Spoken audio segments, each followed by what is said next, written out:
اس رات کے جھرمٹ میں اللہ کی بے پناہ رحمتوں کا نزول ہوتا ہے، اتنی رحمتیں اترتی۔ امام قویری لکھتے ہیں کہ روئے زمین کے تمام مسلمانوں میں ان رحمتوں کو تقسیم کر دیا جاتا، رحمتیں پھر بھی بچ جاتی۔ جتنی فرشتے لے کر رحمتیں آتے ہیں، وہ رحمتیں سب کو دینے کے باوجود بھی رحمتیں بچ جاتی ہیں۔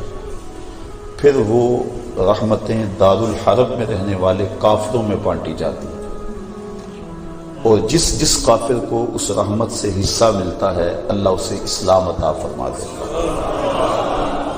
یہ جو آپ آئے دن سنتے رہتے ہیں کہ فلاں عیسائی مسلمان ہو گیا، فلاں ہندو مسلمان ہو گیا، تو امام قویری آپ لکھتے ہیں، آپ فرماتے ہیں یہ شب قدر کو آنے والی رحمتیں ہوتی ہیں، مسلمانوں کی جھولیاں بھر دی جاتی ہیں، اور پھر اس کے بعد جب رحمتیں بچ جاتی ہیں تو وہ دارالحرب کے اندر رہنے والے کفار کو بانٹ دی جاتی ہیں، اور انہیں اللہ پھر بعد میں ایمان عطا فرما دیتا ہے۔ اور ایک روایت کے لفظ اس طرح ہے کہ پھر وہ رحمتیں چھوٹے بچوں میں بانٹ دی جاتی ہیں۔ اللہ کی رحمتیں کتنی امین ہیں اور اس کی رحمتیں کتنی وسیع ہیں۔ اللہ تعالیٰ کے محبوب علیہ السلام نے اللہ کی بارگاہ میں یہ عرض کی تھی کہ مالک، میں اب اپنی امت کو تیرا سلام پہنچاتا ہوں، تیری جانب سے جو سلامتیاں وصول کرتا ہوں وہ اپنی امت کو میں دیتا ہوں، تو جب میں چلا جاؤں گا تو تیری طرف سے اترنے والی سلامتیوں کو اور سلام کو میری امت تک کون پہنچائے گا؟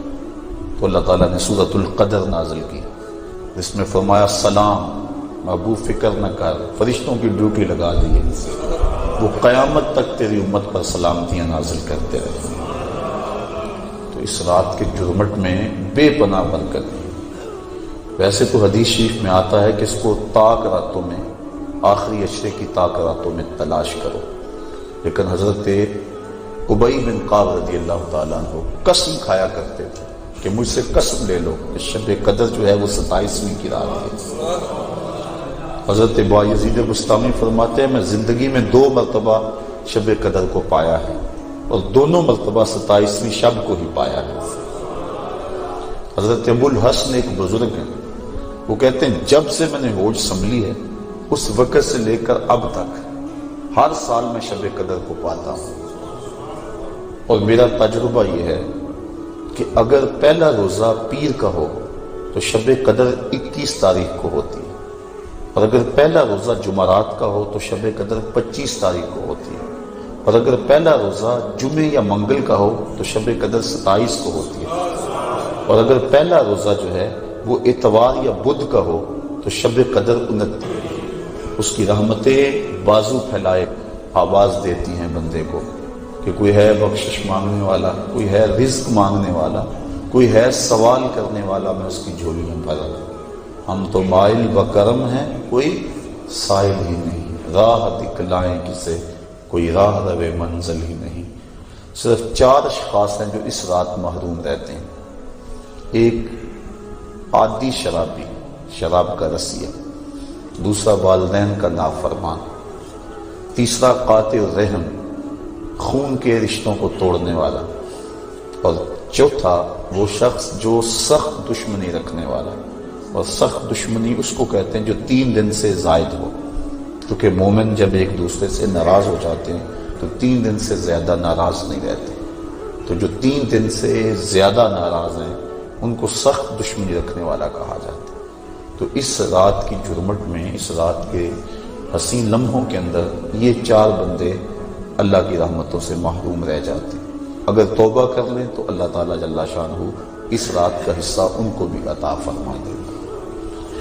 اور ایک حدیث کے اندر آتا ہے کہ جو شخص شب قدر کو 2 رکعت نوافل اس طرح ادا کرے کہ سورہ فاتحہ کے بعد 7 مرتبہ سورہ اخلاص پڑھے، اس کے بعد سلام پھیر کے کہے استغفر اللہ و اتوب الیہ، اور یہ 70 مرتبہ پڑھے بعد میں، تو اپنی جگہ سے اٹھے گا نہیں کہ اللہ اسے بھی اور اس کے ماں باپ کو بھی بخش دے گا، یہ اللہ اسے انعام عطا فرماتا ہے۔ انشاءاللہ بعد میں ہم اس کا اہتمام کریں گے، اور بھی نوافل وظائف اور مختلف جو ہیں وہ شب قدر کی برکتیں اور فضیلتیں ہیں۔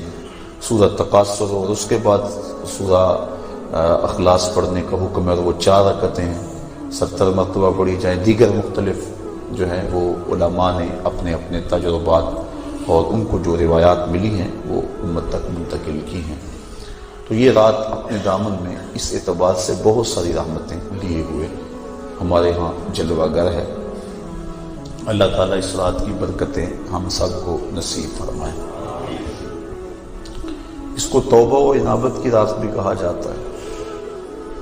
جب انسان جاگتا ہے اس رات میں تو اللہ تعالیٰ جل شانہ ما قبل کے سارے گناہوں کو معاف فرما دے۔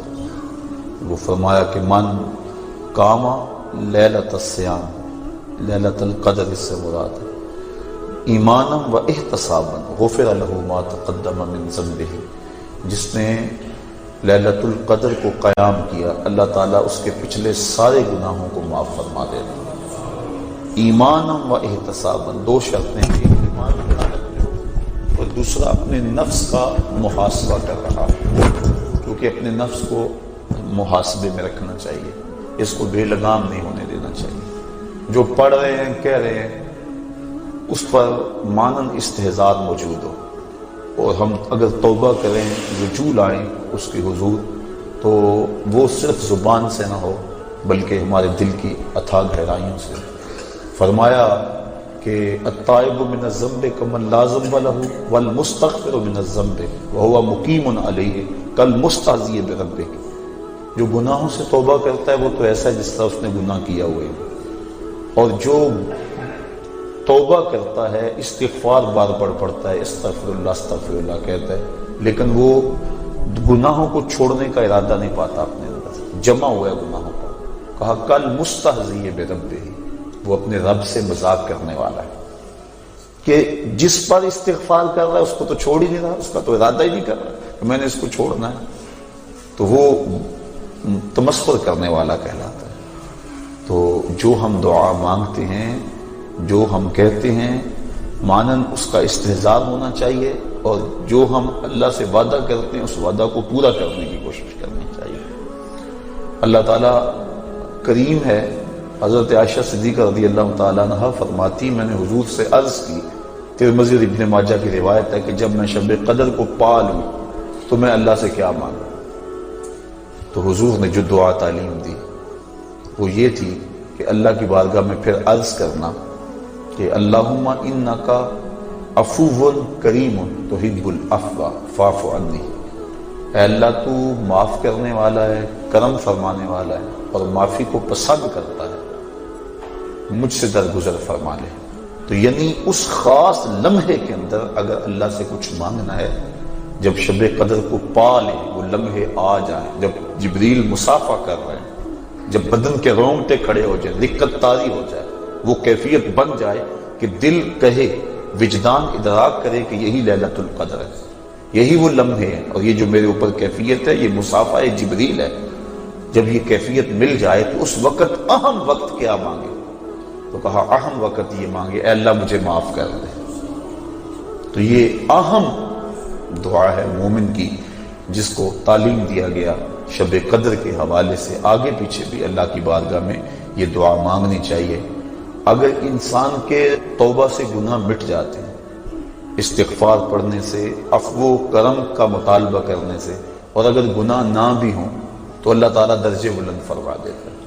حضور علیہ السلام نے ارشاد فرمایا، میں ہر روز اللہ سے 100 مرتبہ استغفار کرتا ہوں، 100 مرتبہ، جبکہ حضور کے دامن پہ تو گناہ کا ایک داغ بھی نہیں ہے، لیکن اس کے باوجود 100 مرتبہ حضور اللہ کی بارگاہ میں استغفار کرتے ہیں۔ اور ہم جو لتڑے پڑے ہیں گناہوں سے، صبح سے شام تک ہماری زندگی اسی دلدل میں پھنسی ہوئی ہے، تو پھر ہمیں تو بہت زیادہ استغفار کی ضرورت ہے۔ اللہ اکبر۔ عبرت اللہ نصیب فرما دے۔ وہ ایک بچہ تھا چھوٹا، جنگلوں میں رو رہا تھا، اور اس کی آنکھوں میں آنسو امٹ رہے تھے اور چیخ رہا تھا، رو رہا تھا۔ کوئی بزرگ تھا، وہ قریب سے گزرا، دیکھا بچے کو رو رہا ہے، کہا بیٹا کیا ہوا؟ کہا اللہ سے بڑا ڈر لگا۔ چھوٹا سا بچہ 6-7 سال کی عمر ہے۔ اللہ اکبر، اللہ سے ڈر لگتا ہے۔ تو اس نے کہا بچہ تیرے تو نامہ اعمال میں بھی گناہ ہی درج نہیں ہوا. جب تک انسان بالغ نہیں ہوتا تو نامہ اعمال نہیں کھولا جاتا. جب بلوغت ہوتی ہے تو فرشتے نامہ اعمال کھول کے بیٹھ جاتے. تو کہا تیرے تو نامہ اعمال میں گناہ ہی نہیں ہے تو کیوں رو رہا ہے؟ کہا میں نے اپنی امی کو دیکھا تھا کہ وہ چولہے کے اندر لکڑیاں ڈال کر ان کو آگ لگاتی تھی، آگ نہیں لگتی تھی، دیا سلائی بجھ جاتی تھی. اس نے چھوٹی چھوٹی لکڑیاں لی اور ان کو توڑ کے نیچے رکھا. پہلے چھوٹیوں کو لگائی اور ان کو لگی، پھر بڑیوں کو لگ گئی. تو میں اس وقت سے چیخ رہا ہوں کہ حشر کے دن جہنم کے اندر بڑے بڑے گناہ گاروں کو ڈالا گیا، آگ نہ لگی تو مجھ چھوٹے کو نہ رکھ لیا جائے. یعنی خوف اور خشیت کا عالم دیکھیے. تو کہا میں تو اس وجہ سے ڈر رہا ہوں. تو جن کے ذمے گناہ بھی نہیں ہیں وہ ڈر رہے ہیں، رو رہے ہیں. جس کے دامن کو اللہ نے عصمت کے پھولوں سے مزین کیا ہوا ہے وہ تو روز 100 مرتبہ استغفار کریں اور اللہ سے توبہ کریں. اور ہم جو سراپا گناہ ہیں، ہماری سوچ، ہماری فکر، ہمارے خیال، ہمارے کاروبار گناہوں میں لچڑے ہوئے سب کچھ. تو اس لیے ہمیں بہت زیادہ ضرورت ہے اس بات کی کہ ہم اللہ کی حضور رجوع کریں. یہ ایک رات 1000 مہینے سے بہتر ہمیں دے دی گئی. 1000 مہینے کی عبادت کریں، 83 سال اور 4 ماہ بنتے ہیں.